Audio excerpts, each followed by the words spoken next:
Ya, shalom. Suami, istri, bapak, ibu yang dikasihi Tuhan, kita berjumpa lagi pada episode tentang sebuah kota yang dulu sempat berkembang menjadi kota yang besar dengan gereja-gereja yang besar dan jemaat yang sangat diberkati, atau setidaknya mereka jemaat itu merasa sangat kaya sehingga mereka menerapkan beberapa kiat-kiat tentang demokrasi.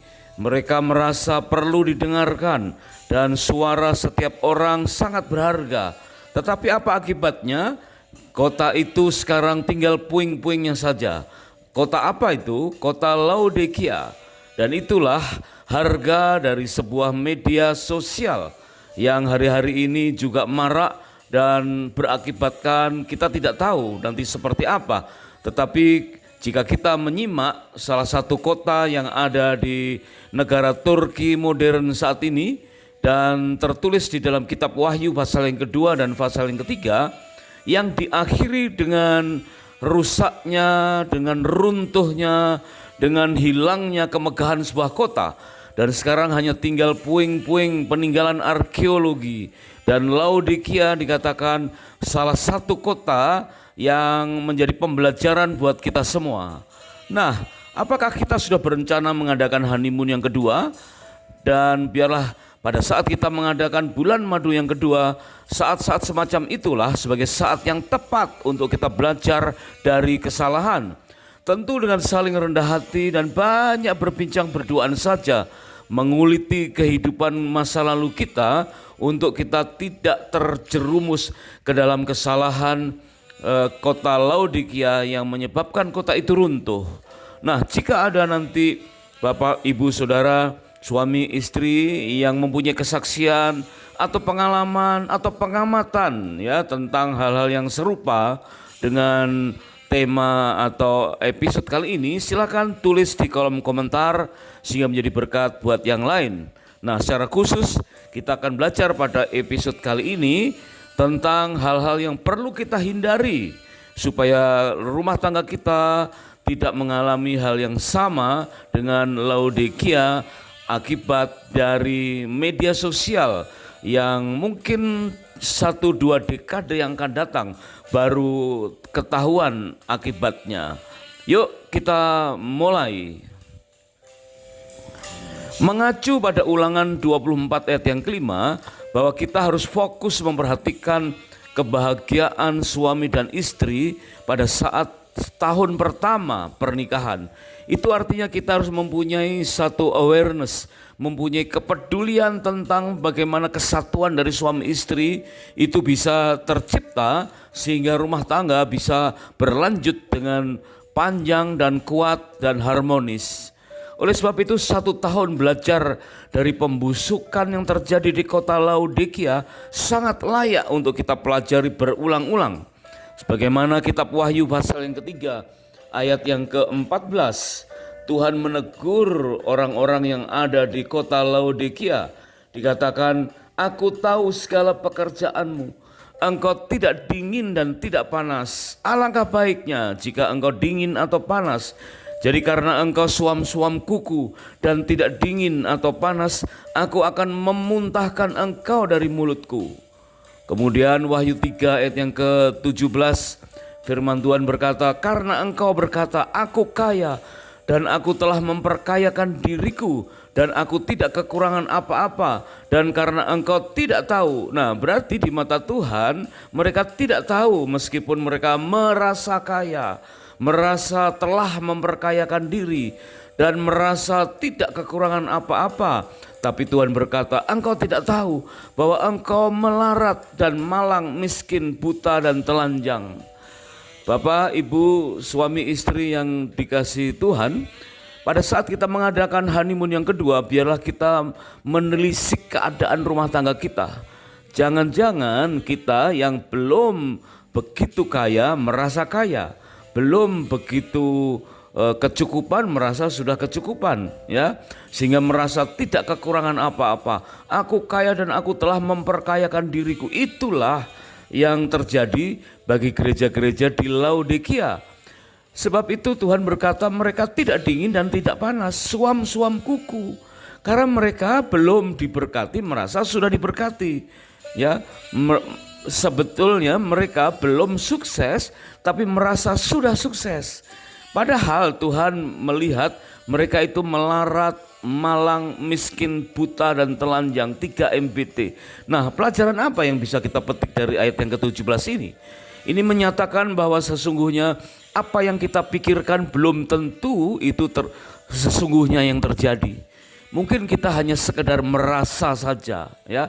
Dan keadaan merasa itulah yang membuat akhirnya banyak dari rumah tangga yang tidak dingin dan tidak panas, suam-suam kuku. Meskipun kita mengacu kepada arti kata kota Laodikia atau Laodicea yang artinya justice of the people, yaitu keadilan atau kekuasaan rakyat, semacam gereja yang menerapkan demokrasi. Wah, seolah-olah itu indah sekali, ya. Menghargai apa kata setiap orang. Semua orang mempunyai wewenang, mempunyai hak untuk mengutarakan pendapatnya. Ya, itulah ya upaya-upaya ingin untuk menghargai satu dengan yang lain. Tetapi Laodikia akhir-akhirnya kita tahu runtuh dan tinggal puing-puingnya saja. Berarti ada sesuatu yang salah. Jadi bukan sekedar menghargai orang lain, menghargai pendapat orang lain, atau menilai satu suara itu sangat berharga dan merasa itu cukup. Nah, kadang-kadang itu karena kita merasa saja, ya, merasa bahwa justice of the people itu cukup. Padahal kalau kita kembali ke rumah tangga kita, maka suami istri harus menerapkan otorisasi yang benar di hadapan Tuhan. Suami sebagai kepala, jelas sebagai pemimpin, sebagai imam, sebagai nabi, sebagai raja. Dan istri sebagai penolong, pendamping, dan penghibur. Dan anak-anak tentu mengikuti kebijakan dari sang kepala yang ditopang oleh istri sebagai penolong. Ya, artinya otorisasi sebuah rumah tangga itu di mata Tuhan udah jelas. Tuhan sudah menerapkan rambu-rambunya, ya, di mana ada strukturnya, ya, di mana Kristus adalah kepala jemaat, di mana suami adalah kepala istri. Demikianlah otorisasi dari setiap rumah tangga. Tetapi Laodicea mungkin karena didesak, ya, didesak untuk menghargai satu suara sangat berharga dan setiap orang mempunyai hak untuk berpendapat, maka akibatnya Laodicea menerapkan justice of the people. Dan apa yang terjadi? Mereka semuanya merasa sudah sukses padahal belum sukses, ya. Merasa sudah mencapai puncak padahal belum mencapai puncak. Terlalu cepat puas dengan apa yang dicapai padahal sesungguhnya belum mencapai apa-apa. Jelas Tuhan berkata, mereka sesungguhnya melarat, malang, miskin, buta, dan telanjang. Memang ini hal-hal atau istilah yang bersifat kiasan, ya. Tetapi dari kiasan ini kita bisa melihat bahwa apa yang dilihat Tuhan itu ternyata sangat berbeda dengan apa yang dirasakan oleh setiap orang di kota Laodicea. Bapak, ibu, suami, istri yang sedang mengadakan honeymoon yang kedua, coba kita perhatikan rumah tangga kita. Bagaimana kita mungkin punya keinginan, punya cita-cita, ya, untuk agar rumah tangga kita punya planning seperti ini, seperti itu. Baik, itu bagus, ya.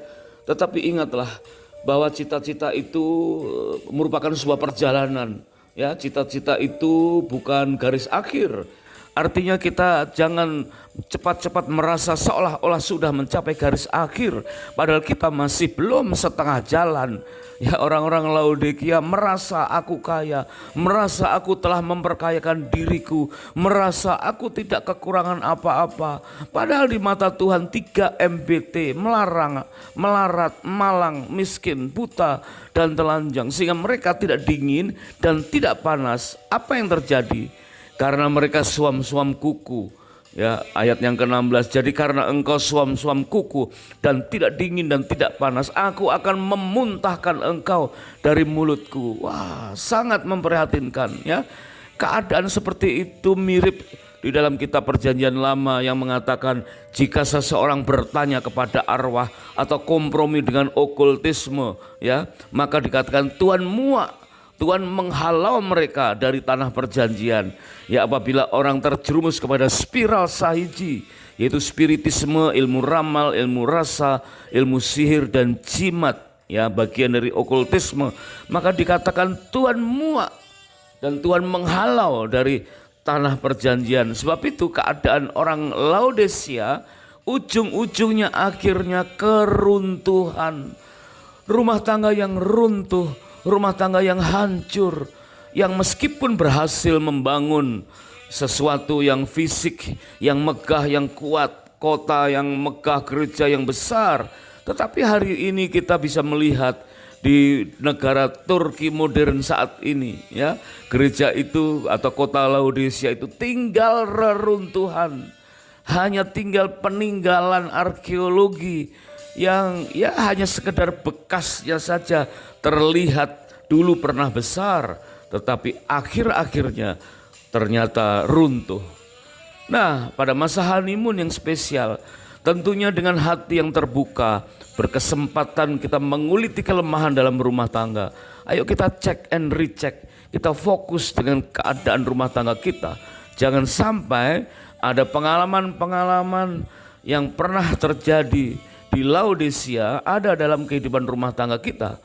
Mari relakanlah, ya, kita menguliti kelemahan dalam berumah tangga, kelalaian pola bergereja sebagai keluarga rohani, dan menegur kesalahan di dunia kerja. Benar-benar saatnya kita melakukan introspeksi dan rela belajar dari kesalahan. Nah, bagaimana jika suami atau istri atau bahkan kedua-duanya hidup seperti orang-orang di Laodikia? Ya, kita perlu dengan rendah hati untuk mengupas tuntas kelemahan-kelemahan itu. Jadi bukan hanya Efesus, bukan hanya Smyrna, Pergamus, Tiatira, Sardis, ya, atau Philadelphia, tetapi terutama hari ini adalah Laodikia. Karena Tuhan tahu apa yang orang Laodikia kejar, ya. Mungkin mereka sudah terlalu lama terlanjur mengejar apa yang salah, tidak lagi mempedulikan apa keinginan Tuhan dengan memenuhi kebutuhan setiap kita sesuai dengan keinginan Tuhan, tetapi benar-benar hanya sekedar memenuhi keinginan duniawi semata. Sebab itu mari kita perhatikan kelemahan-kelemahan yang terjadi, yang saat ini ada, yang mirip dengan keadaan kota di Laodikia. Ada praktek-praktek justice of the people dalam rumah tangga, ya, keadilan atau kekuasaan rakyat, semacam gereja yang menerapkan demokrasi, rumah tangga yang menerapkan demokrasi. Semua berharga, memang semua berharga, ya, suami, istri, anak-anak, semuanya berharga. Tetapi ketika berbicara soal otorisasi, maka kita harus memakai otoritas yang benar sesuai dengan kehendak Tuhan, yaitu suami sebagai kepala, istri sebagai penolong, dan anak-anak tentu tunduk, ya, dan hormat kepada orang tua. Semua jemaat dalam gereja di Laodikia ingin didengar, ingin berpartisipasi dengan usulan-usulan. Semua pendapat mendapatkan nilai yang sama. Nah, keadaan itu terjadi saat ini, ya, di dunia nyata kita. Bagaimana media-media sosial mencerminkan justice of the people. Jadi karena sangat berharganya unsur demokrasi, maka semua pendapat bebas muncul di setiap media sosial. Perhatikan YouTube, TikTok, ya, Instagram, X, apapun media sosial yang kita gemari, semuanya mencerminkan adanya justice of the people, bahwa semua pendapat itu berharga. Nah, karena semua pendapat dihargai, karena semua pendapat itu akhirnya muncul di permukaan, maka ada beberapa orang yang merasa mayoritas dan minoritas. Mungkin tidak merasa sebagaimana minoritas pada umumnya, tetapi akhirnya berpasrah atau menyerah begitu saja. Karena ya udahlah, karena mayoritas berkata begitu, ya, karena semua orang berkehendak seperti itu. Akhirnya orang yang tidak punya kehendak seperti itu akhirnya diam saja, ya. Sehingga seandainya ada tantangan di sebuah gereja untuk menabur, untuk melakukan kegiatan, akhirnya banyak orang ya udahlah ikut aja lah, Ya, entah itu menurut pandangan akhirnya berakibatkan baik atau kurang baik, salah atau ternyata kurang benar, ya, atau benar, udahlah pokoknya ikut aja, sekedar ikut ala kadarnya. Itulah suam-suam kuku, ya. Itulah yang tidak dingin dan tidak panas, ya, sikap hati yang udahlah ala kadarnya, ya. Bahkan akhirnya mereka seolah-olah seperti kompak, ya, mudah kompak, masa yang besar, mudah digerakkan, tapi bukan dengan hati yang sungguh-sungguh mengasihi Tuhan. Urusannya dalam ibadah bukan untuk Tuhan, ya.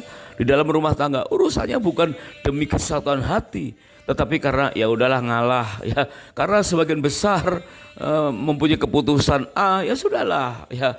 Dan tidak berani berkata sebaliknya. Akhirnya mereka sepertinya kompak, ya, mereka semuanya memberi, menabur untuk kegiatan-kegiatan yang sama. Tetapi mereka memberi bukan karena mengasihi. Dan kita tahu pasti, ya, bahwa orang mengasihi pasti ingin memberi. Tapi orang yang memberi belum tentu karena mengasihi. Bisa saja karena ya sudahlah, ya, karena yang lain sudah memberi, udah ala kadarnya. Nah, hari ini coba kita cek keadaan rumah tangga kita dengan keadaan zaman seperti ini. Sumber daya berbagai bidang tersedia dengan berlimpah, dengan kecenderungan untuk hidup dalam kemapanan dan kenyamanan. Ya, setidaknya merasa mapan, setidaknya merasa nyaman. Sebab itu di hadapan Tuhan orang yang merasa mapan, merasa nyaman, mereka dianggap sebagai tidak dingin dan tidak panas. Oleh sebab itu mari kita cek, ya. Dari beberapa waktu yang lalu saat pandemi kita mengenal ada ibadah yang awalnya onsite kemudian online. Bagaimana kita memberi pengertian bahwa ibadah online pun itu Tuhan berkenan hadir. Sehingga kita nyaman-nyaman saja meskipun tidak onsite lagi, kita online. Tetapi akhirnya begitu bisa onsite, kita sudah terlanjur nyaman dengan online. Sehingga ada dua pilihan, ya, bisa hybrid, bisa onsite, bisa online. Dan apa yang mayoritas jemaat sekarang ini tentukan, memang sudah mulai banyak yang onsite, tapi beberapa masih suka online, ya. Bahkan online dari satu online ke online yang lainnya. Ya, karena begitu banyak tayangan-tayangan ibadah, jemaat-jemaat bisa beribadah melalui berbagai macam media sosial. Sehingga sekarang ini kita bisa mengenalnya sebagai jemaat YouTube, ya. Jemaat YouTube yang suam-suam, ya. Mungkin awalnya karena ya inilah perkembangan zaman, ada e-era, ya, ada elektronik era, ada AI, ya, dan akhirnya banyak orang merasa cukup mapan, cukup nyaman, atau setidaknya merasa mapan, merasa nyaman dengan perkembangan e-era, dengan AI itu. Tapi begitu pulang ke rumah, aktif kembali dalam bekerja, merasa terancam dengan era, merasa terancam dengan AI, ya, karena jangan-jangan nanti PHK lebih banyak lagi, ya, lebih banyak lagi pekerjaan yang diambil alih oleh AI, merasa terancam dan merasa tidak ada yang membela, akhirnya merasa apatis dan suam-suam. Baru zaman ini, nah coba kita perhatikan, ya, baru zaman ini ada satu pekerjaan yang dikerjakan oleh berbagai strata kesarjanaan. Bahkan tidak sarjana pun bisa ada dalam satu bidang pekerjaan, ya. Contohnya saja, ya, cleaning service. Maaf, ini bukan kurang menghargai profesi ini, ya. Tetapi umumnya kalau zaman dahulu cleaning service itu cukup dengan lulusan dari SMP. Kemudian SMA pun banyak yang mendaftar, sehingga akhirnya ya SMP, ya SMA. Ya, tetapi karena sekarang banyak PHK dan sarjana kesulitan mencari pekerjaan, maka sarjana pun rela menanggalkan kesarjanaannya dan dihargai hanya lulusan SLTA dan menjadi cleaning service. Sehingga profesi cleaning service sekarang dikerjakan oleh banyak strata pendidikan.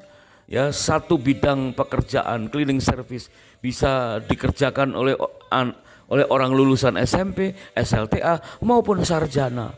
Demikian juga dengan Grab car, Grab bike, ya. Jadi betul-betul media-media online, ya. Bidang pekerjaan yang sama bisa dikerjakan oleh berbagai tingkat pendidikan. Coba kita perhatikan, pengemudi-pengemudi ojek online, pengemudi-pengemudi mobil online, taksi online, ya. Ya, bukan lagi dengan tingkat pendidikan tertentu. Mereka bisa lulusan SMP, bisa lulusan SLTA, tapi juga banyak sarjana-sarjana. Ya, bahkan mantan manajer yang sudah PHK dan tidak mendapatkan penghasilan lain, akhirnya ya menekuni bidang ini. Dan baru zaman ini, ya, baru zaman ini satu bidang pekerjaan tapi dikerjakan oleh berbagai strata pendidikan, sehingga ada banyak orang apatis. Sekarang relatif kita sulit untuk mendorong anak-anak untuk ayo lulus SLTA, tempuh sarjana, kalau perlu S2, S3. Mereka kebanyakan menjawab, buat apa sarjana? Toh nanti akhirnya juga sulit cari kerjaan, ya. Buat apa kuliah mahal-mahal? Toh nanti pekerjaannya ya nggak beda dengan yang lulusan SLTA maupun lulus SMP. Nah, zaman ini baru kali ini terjadi, ya. Demikian juga secara rohani. Ada istilah jemaat YouTube yang mengatakan udah tidak ada lagi seolah-olah tingkatan kerohanian, tingkatan iman, tidak ada, semua jemaat sama. Artinya sama suam-suam kukunya. Ya, semuanya sama-sama, tidak panas dan tidak dingin. Oleh sebab itu ada banyak sikap-sikap yang apatis, ya, karena merasa tidak ada lagi yang memperjuangkan, tidak ada lagi yang membela. Sehingga apabila punya perbedaan pendapat, tidak berani berpendapat lain, takut berbeda, ya. Mereka takut dibilang berbeda karena hukumnya adalah hukum justice of the people, ya. Hukumnya adalah keadilan atau kekuasaan rakyat. Hukumnya adalah hukum demokrasi. Satu suara sangat berharga, sehingga ketika kita mempunyai pandangan yang berbeda, akhirnya tidak berani berkata-kata, sehingga apatis, suam-suam, tidak dingin dan tidak panas. Alangkah baiknya jika mereka dingin atau panas, itu kata firman Tuhan. Karena suam-suam kuku dan tidak dingin dan tidak panas, maka Tuhan akan memuntahkan mereka dari mulut Tuhan. Gereja-gereja Laodikia terdiri dari keluarga-keluarga yang merasa kaya, merasa telah memperkayakan diri, merasa tidak kekurangan apa-apa. Tetapi akhirnya mereka tidak dingin dan tidak panas. Mereka tidak ibadah online, tidak ibadah onsite.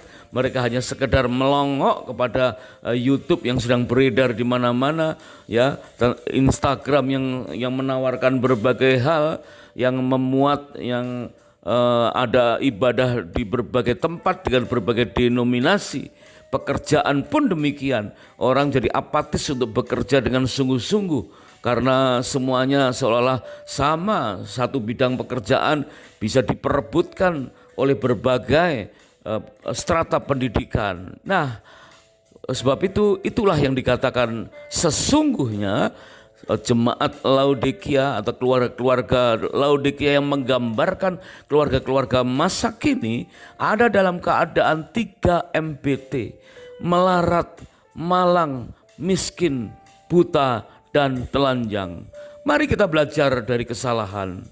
Jangan takut dengan perkembangan zaman. Jangan apatis dengan berkembangnya ilmu pengetahuan. AI itu sesuatu yang nyata, dan AI tidak perlu kita takutkan. AI tidak akan membunuhmu. AI bukan saingan kita. AI bukan kompetitor kita, tetapi kita akan dikalahkan oleh orang lain yang memakai AI dengan terampil. Jadi kuasailah seluk-beluk AI. Jangan takut dengan AI, kuasailah seluk-beluk AI sehingga kita mampu bersaing di dunia nyata. Nah, selagi kita mengadakan bulan madu kedua kali ini, kita belajar kembali dari kelemahan Laodikia. Kita tahu apa yang disukai dan apa yang tidak disukai oleh Tuhan. Hari ini biarlah kita bergairah di hadapan Tuhan, tetap mengasihi Tuhan secara pribadi. Hubungan kita dengan Tuhan harus terus dipertahankan supaya rumah tangga kita mendapat restu Tuhan. Tuhan hadir dan Tuhan sanggup mengubah air menjadi anggur. Jangan suam-suam kuku, jangan tidak panas dan tidak dingin, tetapi bergairahlah berkeluarga bersama dengan Tuhan. Terima kasih sudah menyimak. Kami sangat bersukacita jika episode ini dapat menjadi berkat. Dan terima kasih jika berkenan untuk subscribe atau like, dan silakan di-share ke pasangan yang lain. Jika ada kesaksian atau pendapat atau pandangan atau pengalaman-pengalaman semacam kelemahan Laodikia, silakan tulis di kolom komentar supaya kita bisa belajar bersama. Sampai jumpa pada episode berikutnya, dan kiranya Tuhan memberkati rumah tangga dan keluarga kita dengan berlimpah-limpah-limpah. God bless.